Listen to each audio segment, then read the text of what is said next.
Et salut l'assemblée, c'est Gigi. On se retrouve aujourd'hui pour la suite du BO3 Slivoid versus Humain et je suis en compagnie d'Atoms. Et salut tout le monde. Donc c'est la deuxième game, on voit que Humain commence par un joli mulligan. Ouais. Slivers a l'air de garder sa main. Tu pourrais en profiter, Atoms, s'il te plaît, Oui. pour réexpliquer un petit peu comment Oui. fonctionne la tribalité Slivoid. Oui. Alors c'est un peu dans ce qui est au niveau de la mana base, c'est similaire à Humain, sauf qu'eux ils ont un terrain supplémentaire qui s'appelle Sliver Hive, qui est intéressant, qui permet de recycler votre terrain, vos mana, donc ça coûte ça permet de créer un jeton Slivoid. Yes. Et sinon le dur du deck c'est donc les cartes de créatures qui vont pouvoir ajouter des mots clés aux autres Slivoid. Et donc excuse-moi de te couper, il mulligan carrément à 5. Ok. Vas-y. Et donc ces Slivoid vont se booster entre eux par des effets ou des plus en plus 1 comme le vol, le first strike, le débordement, Ouais, du voilà, poison, bref, tout ça. plein de mots-clés, en effet. Et aussi des lords, en effet, ouais. Et des Donc, lords. Predatory Sleeve et Sinew Sleeve. En face, ça commence. Alors, Humain commence par Noble Hiérarque, qui va être donc, départ très classique, hein, pour Humain. Ça va lui permettre avec ce mana dork là, et de par son aspect exalted, d'avoir une agressivité supérieure, et aussi de poser énormément de choses. Ouais, c'est ça. Donc de l'autre côté, ça fetch, qui est plutôt une mauvaise chose pour Sliver, parce c'est un deck qui, comme joue en 5 couleurs avec beaucoup de créatures, aurait plutôt tendance à vouloir avoir les lands Cavern-like. Exactement. Donc là, ça va être plus compliqué pour elle. Stomping Ground de poser, donc ça va être plus compliqué, ça limite le nombre de Sliver, bien sûr, Ouais, du clairement. coup, que tu peux jouer. Là, typiquement, bon, si elle a pris ça, c'est que c'est ce qu'elle avait le plus besoin, donc je pense que ça va être le Striking Sliver qui va tomber rapidement. Et c'est une viale qui va compenser, du coup, ce que je suis en train de Une dire. viale en deuxième partie, tu trouves ça normal ou pas pour toi qui es un joueur d'aggro avec des interviales? Alors, c'est une excellente question ce que tu poses, Atom. Quelle analyse. Alors, je pense que c'est une bonne idée. Pourquoi? Parce que Humain joue très peu de Pétartos. Et les seuls Pétartos qu'ils ont, c'est les Viridian machin, là, c'est pour un et un Grul de chaque, qui pètent un Arthos en arrivant sur le champ de bataille. Moi, j'ai plutôt tendance à dire que quand t'as pas une heavy pet Arthos possible en face, tu vas laisser 1 à 2 viales. Mais clairement, tu laisses pas les 4. Ouais, Surtout pas quand tu la gagnes et que t'es sur la draw, t'as pas envie de draw une viale, tu vois. Bien sûr, bien sûr. Donc une viale c'est bien, ça veut dire que voilà, t'as une viale de poser, elle va te servir et t'en repiocheras pas d'autres mortes. Donc voilà, pour répondre à ta question, si elle pose une deuxième viale, je trouverais ça moyen, mais si elle en a qu'une, c'est très bien de jouer. Ok. Donc là, ça va pas. Mana de 8. Donc la Slivoid qui permet aux autres de générer du mana. Donc ça, c'est intéressant, c'est que c'est un deck aggro en fait qui c'est pas très dérangeant si il joue avec 17 terrains parce qu'il va pouvoir générer du mana. Bah sauf ce qui vient de se faire Reflector Mage. Sauf que le Reflector Mage, il se fait contrer par l'intervial du coup. Certes, il se fait contrôler par l'Etervial, mais ça quand même ralentit pas mal la sortie de Sliver pour le coup, parce que c'est pour le même délire que le mana dork de Humain. C'est voilà, t'as posé un mana dork, t'as envie qu'il soit rentabilisé le tour d'après. Déjà que c'est lent de base un mana dork type Elfe de la Nova, etc. Bien sûr. Donc là, c'est vraiment double lenteur. Après, c'est vrai qu'il peut pas et un Sinew Sliver, donc l'un des lords de Sliver.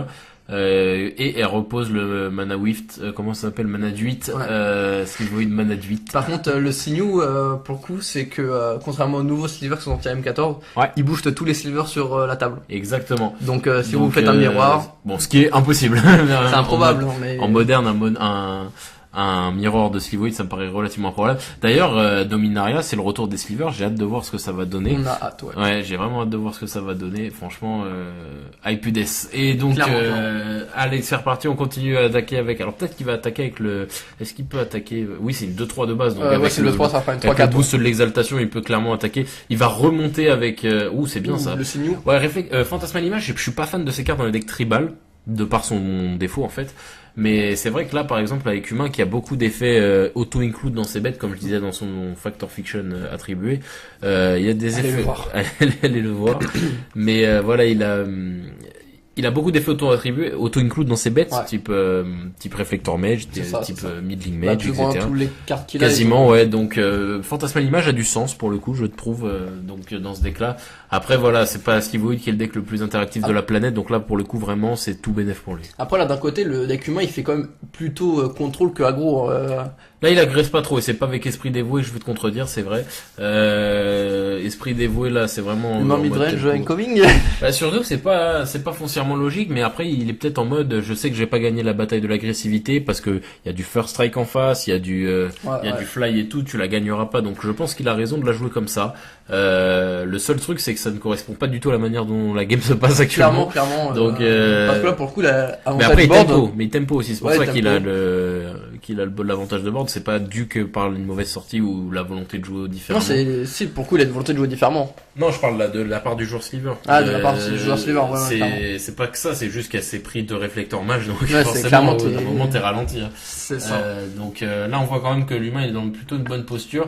À savoir que ce qui peut la sortir de la pena de la joueuse de sliver, c'est Coco. Coco est joué Collected Company. Ouais, Collected Company. Et joué dans les decks slivoïdes. Je le sais très bien pour l'avoir prac pas mal. Collected Company, ça peut faire des trucs assez sales.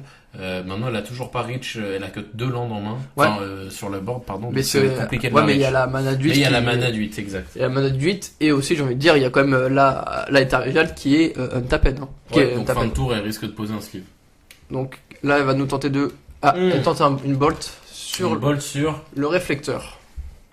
En plus, intéressant, c'est qu'elle le fait avant la phase d'attaque.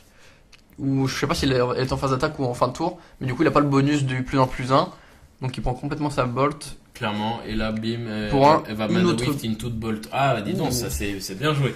Ok. Des bolts, donc là on part plutôt sur un deck sleeve en mana base coloré, si on prend pas les... c'est vrai que c'est assez original d'avoir des bolts dans le deck.